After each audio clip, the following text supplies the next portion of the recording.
Today we are discussing about some of the accounting concepts. In the last video we were discussing about accounting concepts, and there are some of the accounting concepts we have discussed. And before starting this, if you want, you can go through the concepts discussed in that video also. So here we are discussing as a continuation to the last video. Here we will discuss around 7 different concepts of accounting, and after that systems of accounting and basis of accounting. Let us start the video by discussing the first concepts. Here the first concept of accounting, accounting concepts.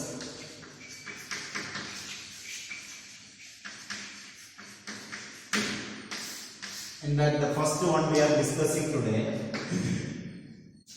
revenue recognition concept. Revenue recognition or realization concept.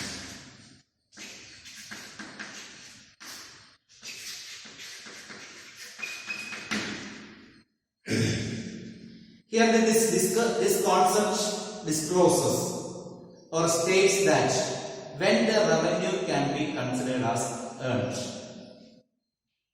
When revenue can be considered as earned. When revenue can be considered as earned or income can be considered as received. Revenue can be considered as earned when a transaction takes place, and not on the date when the actual amount received. That is what revenue recognition concept says. Revenue can be recognized or revenue can be considered as recognized or earned when the transaction takes place and not when the actual money received. That is what revenue recognition concept says. Okay, revenue is considered as earned. Revenue is considered as earned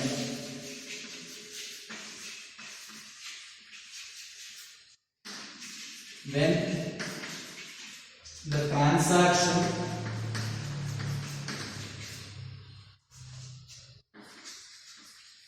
takes place and not on the date of the amount received.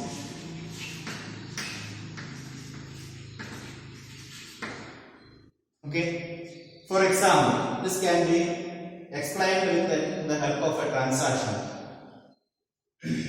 Here on statement is there or transaction is there. On January 15, sold goods to Ramesh rupees 20,000. Here, which type of transaction it is? It is the transaction of sales.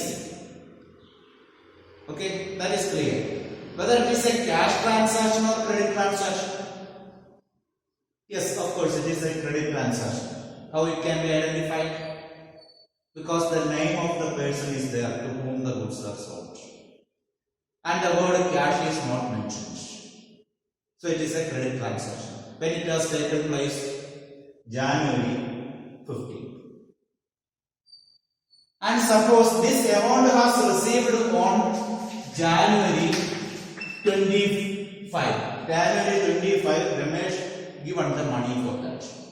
That means January 15, he sold the goods to Ramesh. That day he did not give the money because it was on credit terms at that time. And he given the money, or we received the money from Ramesh on January 25th. Here the question is that two dates are there, January 15th and January 25. When we can consider that revenue is earned, whether on 25th or 15th. Now you can read this sentence. Revenue is considered as earned when the transaction takes place and not when the date of amount received or date of receipt of amount. So, as per this sentence, when the amount is earned when the transaction takes place, the actual transaction takes place on January 15. That means, even on the date of transaction, if we did not get the money, we can consider that that day is the day where the revenue is earned, not on the day of receipt of money. That means January 15, we have gained a revenue or income. Income is earned or we have got an income on 15th. Okay, then 25th he given the money, that's all. But 15th onwards our transaction takes place and that date onwards our income increased. Our income increased. Okay, since he has not given the money on that date, it has to be given on future date. But here we have earned an income and that amount is to be received from Ramesh. That's why Ramesh on that date onwards, Ramesh will be our debtor from whom we have to get the money.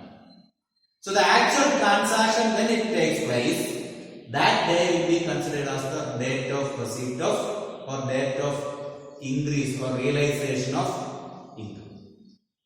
Date of increase of income or date of recognition of income or date of realization of income.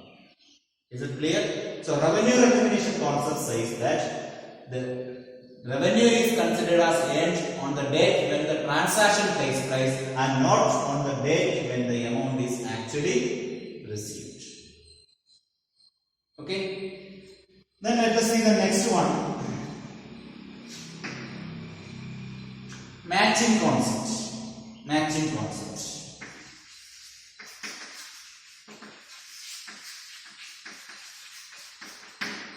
What the matching concept says? Matching concept says that the expense of a particular year must be matched with the income of that particular year. Or in the opposite sense, we can say that an income of a particular year must be matched with the expense of that particular year only.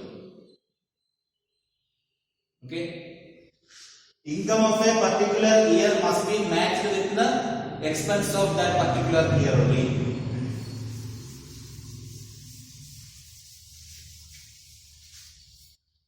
Or we can write like this. The expense of a particular year must be matched with the income of that particular year only.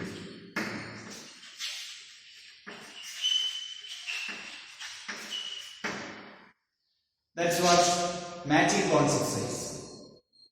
The expense of a particular year must be matched with the income of that particular year only. That means if we explain that in a simple way, we can say that we have to write in a particular year, in the books of account, we have to write the expense and income of that particular year only. We should not write the income of last year or next year in the books of account of that particular year. Suppose if we are writing journal entries in the year 2019, what we have to do? We have to write all the expenses and income of that 2019 only. Okay, expense that had happened in the year 2018 cannot be included in that year. Or expense which may arise in 2020 cannot be written in that year. Okay. So all the expense and income shown in that particular year or particular year of books of account must be related to that particular year only. It should not be of next year or previous year. Okay. Suppose we are writing sales. Sales is the most important income of a business. Okay. So if we write the sales, we have to write all the expenses related to sales. But that expenses related to sales must be of that particular year only. It should not be for the last year or next year. Okay. From the sales we will write in the income side, and the debit side we will write the expenses in profit and loss account. While writing the expenses, we cannot write any of the expenses in the which may arise in the next year, or expense related to next year or previous year. Cannot be written. We can write only the expenses and income of that particular year.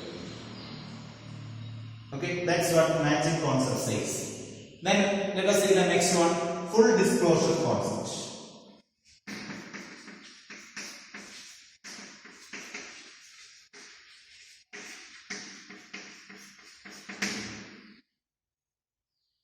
Full disclosure concept says that the books of accounts or the final accounts of a business enterprise must fully disclose all the relevant information related to that business. All the relevant information related to the business must be disclosed in the profit and loss account and balance sheet. That is what is called the final accounts. Profit and loss account and balance sheet. So from the profit and loss account and balance sheet, it must be able to find all the relevant information. All the relevant information must be disclosed in the profit and loss account and balance sheet. That's what full disclosure concept says. So relevant information means all the information which has an influence in taking decision making. When taking a decision related to the final account, if any information influences that decision, such a decision or such elements are called relevant information. So all such information must be disclosed. For example, in the case of balance sheet, it must disclose the condition of all the assets and liabilities. No assets or liabilities should be omitted. All assets and liabilities must be disclosed in the balance sheet. Okay, and the value of assets and liabilities must be on the value on that particular date. The value of that particular date. That means the updated value of all the assets and liabilities must be disclosed in the balance sheet. Like that in the profit and loss account or income statement, we must record or show all the expenses and incomes related to that particular year. As per the matching concept, whatever expenses and incomes are there related to that particular year, that must be mentioned in the profit and loss account. There also we cannot omit any of the information related to expense and income. That's what full disclosure concept says. Okay, the final accounts of a business organization must fully disclose all the information relevant to the organization on that particular date. Okay, then let us see the next concept, consistency concept.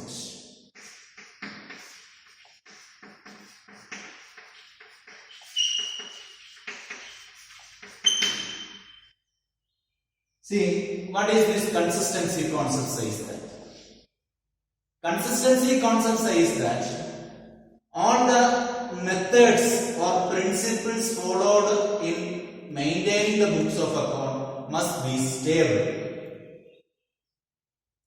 Okay, the principles or methods followed in preparing the final account must be stable. It cannot be changed, or it should not be changed year by year. What method we followed so far for maintaining the books of account, the same method is to be continued. Same principles are to be continued. Year by year, we should not try to change any of the principles or methods.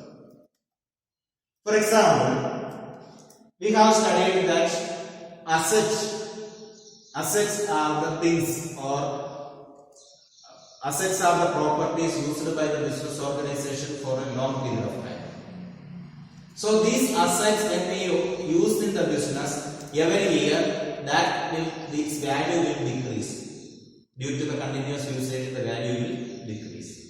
That decrease in the value of asset can be called as depreciation.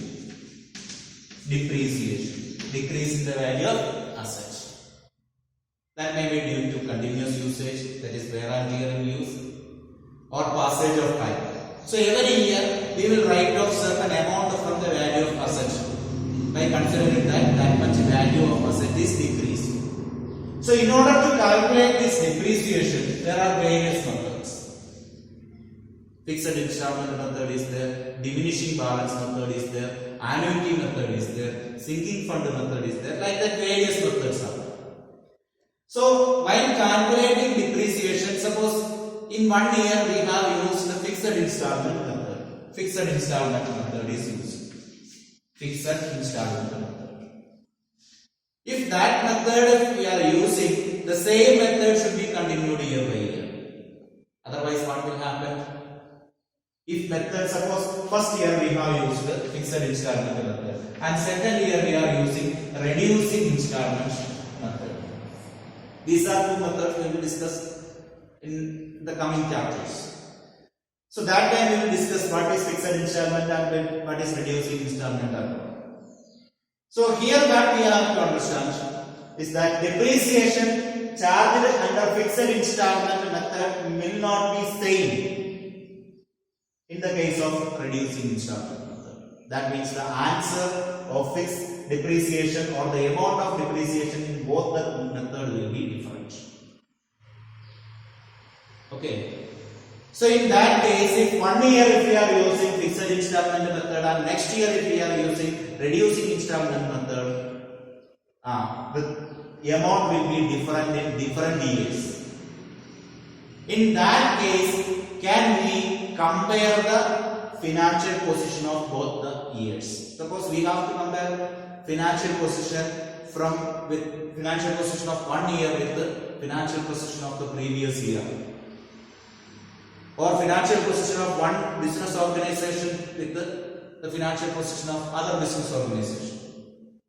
That means financial statements or final accounts of one business can be compared with the financial account or final accounts of any other business organization.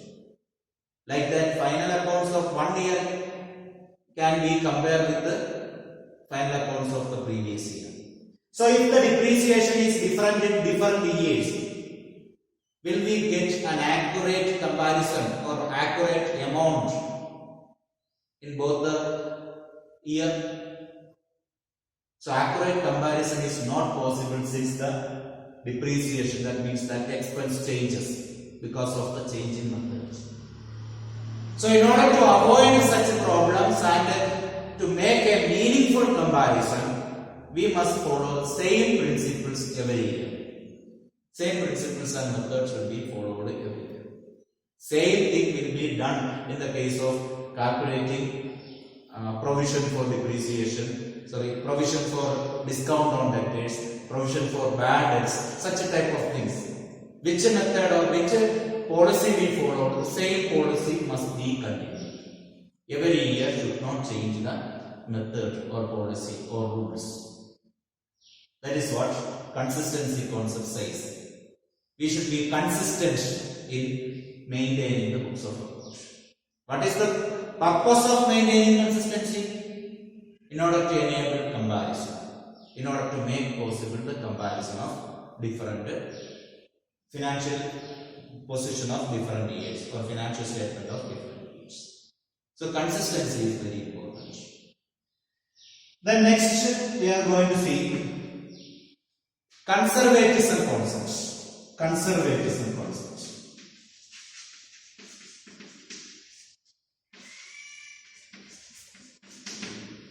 What conservatism concept says?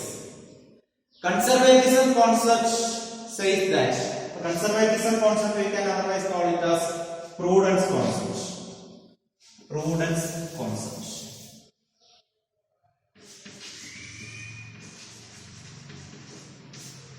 Conservatism concept or prudence concept. conservatism concept is based on the principle that playing safe. Principle of playing safe. What do you mean by playing safe here? Here it says that at the time of entering business transaction, we should not anticipate any profit. We should not anticipate any profit, or we should not enter any of the transaction for getting profit in future. Instead of that, we have to enter the business transaction as the way of its occurrence or as the way of its happening, not for expecting or not for getting a profit in future. Okay, that means, so in that way, if you enter the business transaction, we should not anticipate any profit, but at the same time, we should provide for all the possible losses. Okay, that means we should not anticipate any profit, but should provide for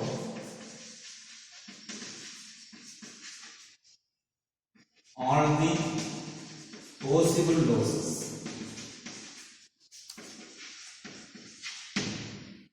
That is what principles of consistency, principles of prudence says. Okay, conservatism concept or prudence concept says. So as per this concept, we should not anticipate any profit. At the same time, we have to provide for all the possible losses. All the possible losses must be provided. That means wherever there is chance to get loss, for meeting that loss, we have to arrange some fund. Okay, in order to meet that loss, we have to arrange some fund. For example, closing stock. Closing stock. We have studied what is closing stock. Closing stock means the unsold goods at the end of the accounting year. Unsold goods at the end of the accounting year. This will have two prices. This closing stock will have two prices. Okay, that means its market price or market value and cost price. Suppose market value of the closing stock which we have is 75,000 rupees and its cost price is 60 rupees. Cost price is 60,000 rupees. Market value is 75,000 and cost price is 60,000. So which value is to be entered in the books of account? Now it may be clear to you what should not anticipate any profit but should provide for all the possible losses. In that concept, by keeping that concept in mind, if we enter the closing stock in the books of account, which value is to be entered? Here, which value is to be entered? Cost price is to be entered because that is lesser. Why we have to enter the cost price? Because in future, now it is not sold, it will sell in future. At that time, if the market price decreases, if there is any decrease in market price may decrease or change at any time. So if the market price due to low demand, if the market price decreases, we should not get any loss. So in order to cover such a loss, if arise, in order to cover that, we will record the closing stock at cost price here. Okay, because in future if the demand decreases, we should not arise any loss. So in another way, in another case we can say that market value is 65,000 and cost price is 70,000. In that case, which value will be entered? Market value. Why? Because market value is lesser than the cost price now. Okay, so in that case should not enter the cost price, because if we enter the cost price already there is loss. So that loss may increase in future if the market value decreases. So how to enter the closing stock in final account? We have to enter the closing stock in cost price or market price, whichever is less. Cost price or market price, whichever is less. That should be the principle to record closing stock. Okay, principle to record closing stock is cost price or market price,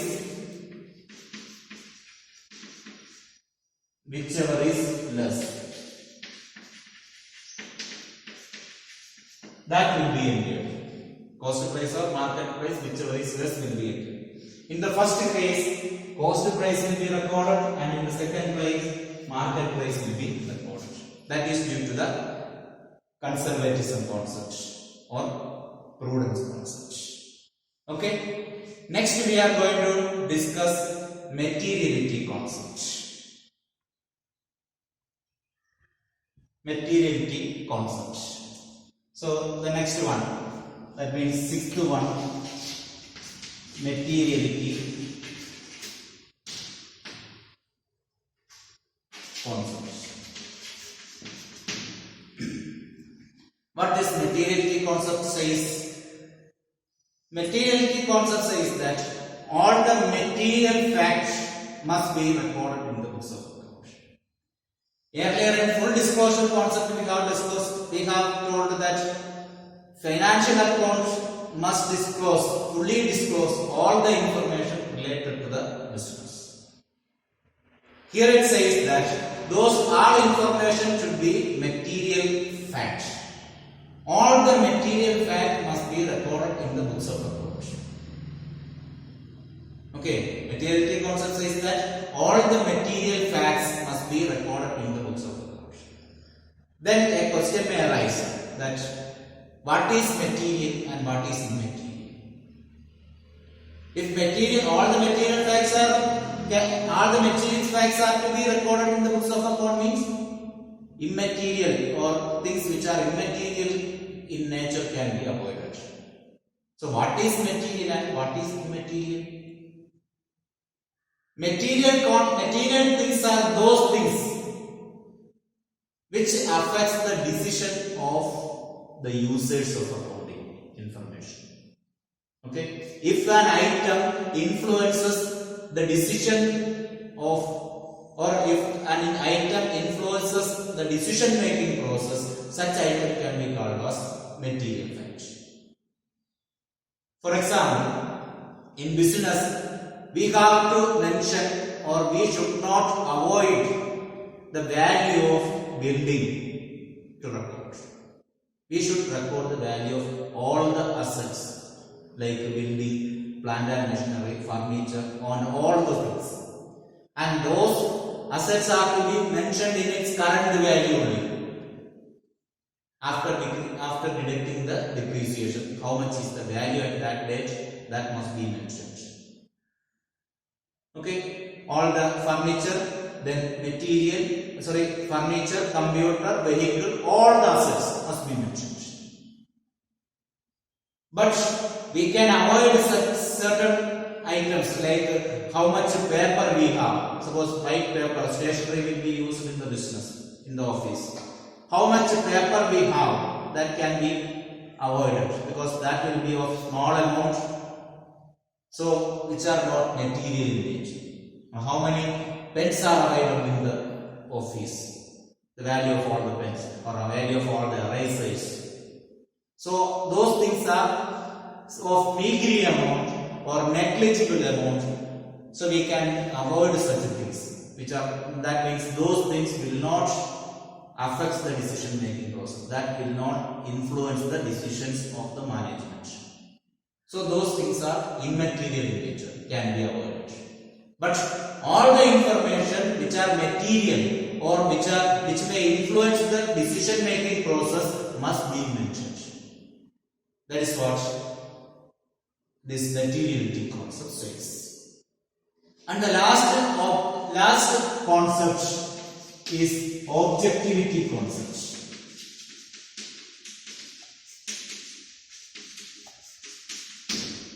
Objectivity concept says that we should record all the business transactions in an objective manner and not in a subjective manner. That means while recording the business transaction, the personal bias of the accountant or the person who records the business transaction should not affect. Accounting information should not be affected by the personal bias of the accountant or the person who records the business transaction. Okay, what is there in front of us, that must be mentioned, and that must be mentioned on by considering the document or the proof. Okay, that means all the business transaction must be recorded backed by a proper document or source document. Source document must be kept for recording all the transactions. What is there in that source document, that must be recorded. Okay, and after recording business transaction should not go for searching the source document. So what we are getting from the source document, that must be recorded. That is objective manner. If it is subjective or in a biased manner, what we will do? We will make the journal entry and we will search for or make the document according to the journal entry. That should not be there. If we are doing like that, it will be a biased way of entering the business transaction. Should not be like that. First we have to find out the source document, and based on that we have to prepare the journal entries. That is what objectivity concept says. Okay, as per the objectivity concept, we should have source documents for each and every business transaction. Okay, source document means various evidences. For example, we paid money to our supplier. We paid money to our supplier. Okay, so for entering that transaction, we will have what we will have. We will have a receipt issued by him. Okay, by seeing that receipt, we have to enter the transaction, and that receipt must be filed for future reference. Okay, we purchase the goods. For that purchase voucher will be there or invoice will be there. So by considering that invoice or voucher, we should enter the transaction, and that voucher is to be filed. That is what objectivity concept says. We should not do any accounting work in a biased manner. Okay, if we do any books, any entries in a biased manner, there the mistake what we commit is called fraud. Fraud means mistake made knowingly or purposefully. So that is a punishable offense in accounting. If we commit a mistake by knowingly or purposefully with a biased attitude, that will be fraud. It's a punishable offense.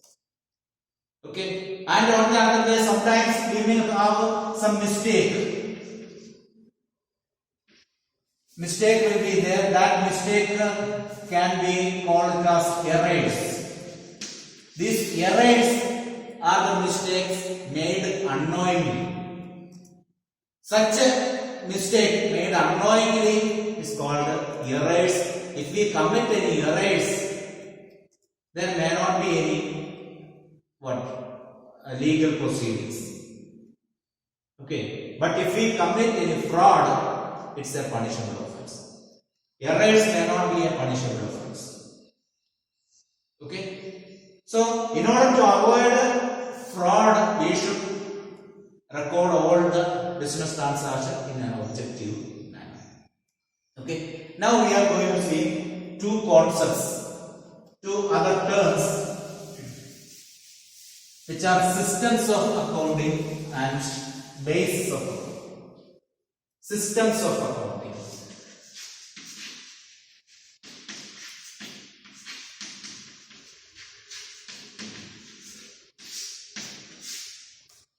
There are two systems of accounting. One is single entry system.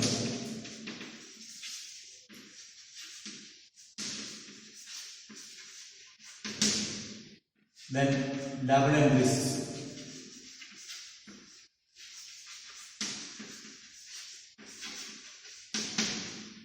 Single entry system and double entry system. Let us first explain about double entry system. What is double entry system?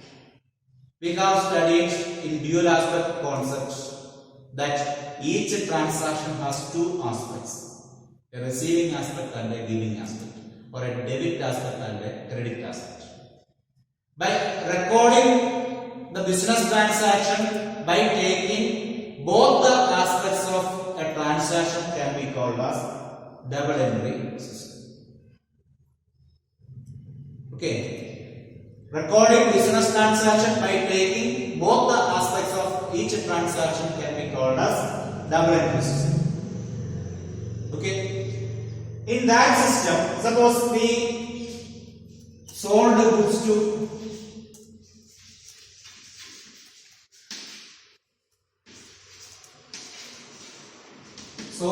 to Ravi rupees 5,000.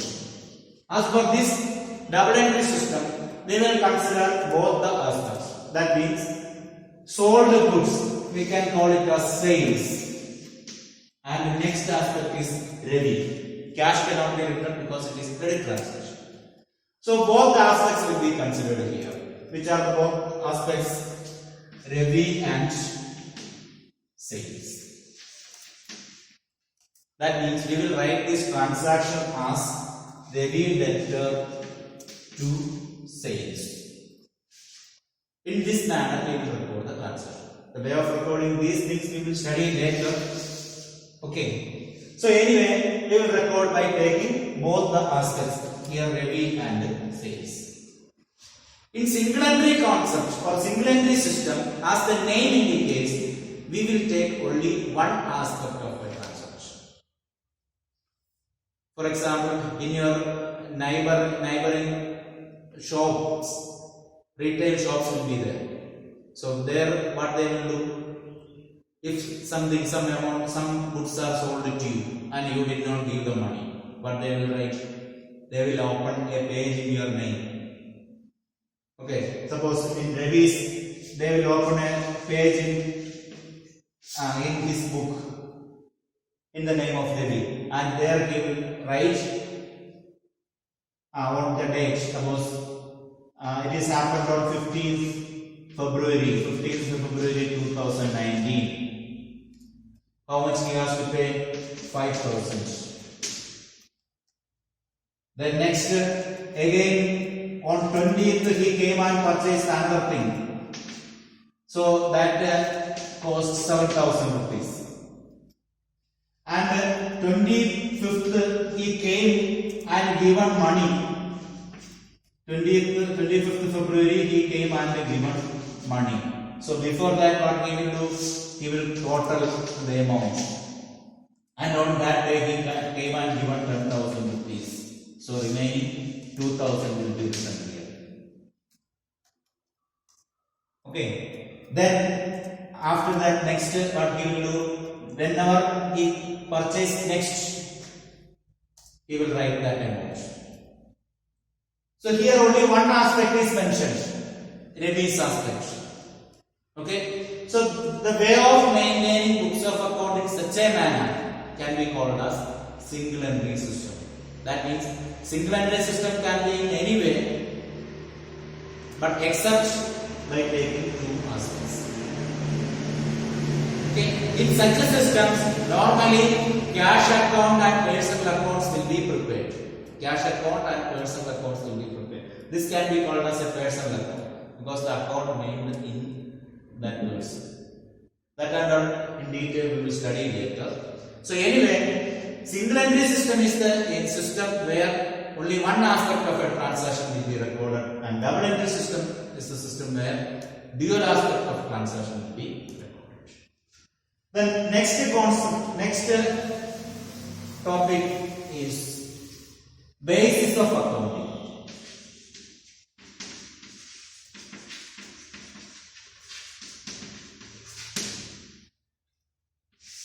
Basis of accounting. There are two bases of accounting. there are cash basis and credit basis. Sorry, accrual basis. Cash basis of accounting and accrual basis of accounting. What is cash basis of accounting? Cash basis of accounting, in this basis we will record only cash transaction. That means the transaction will be recorded at the time when there is receipt of cash or payment of cash. That means this will not be on the basis of revenue recognition concept. Revenue recognition concept says that revenue will be recorded at the time when a transaction takes place. Here entry will not be written like this. Entry will be written when the actual receipt of cash or receipt of payment takes place. Here sold goods to Ravi rupees 5,000 on February 10, suppose. So in February 10 we sold goods to Ravi, that is on credit sales. Can we record that here? Cannot record because there is no receipt of cash. Suppose that cash is given on 25th February. So on that day we will write that money received on sale of goods to Ravi. That means in cash basis we will not record any credit transaction. Only cash transactions will be recorded. Because transactions are recording here on the date of receipt or payment of money only. So there is no credit transaction. Here in accrual basis of accounting, we will record the transaction on the basis of date or time of happening.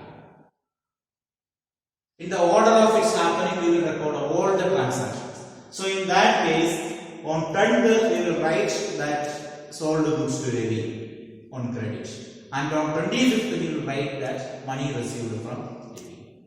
That means both credit transaction and cash transaction will be recorded in accrual basis of accounting. Okay? And that accounting, that basis of accounting is purely based on which concepts? The revenue recognition concept. Okay? So that is the difference between cash basis and accrual basis of accounting. In accrual basis of accounting, transactions are recorded on the way of happening, on the seniority of occurring. So today we have discussed various accounting concepts like revenue recognition concept, matching concept, full disclosure concept, conservatism concept, then consistency concept, materiality concept, and objectivity concept, and thereafter systems of accounting, that is single entry system and double entry system, and two bases of accounting, cash basis of accounting and accrual basis of accounting. I hope all of you understood that topic. Okay.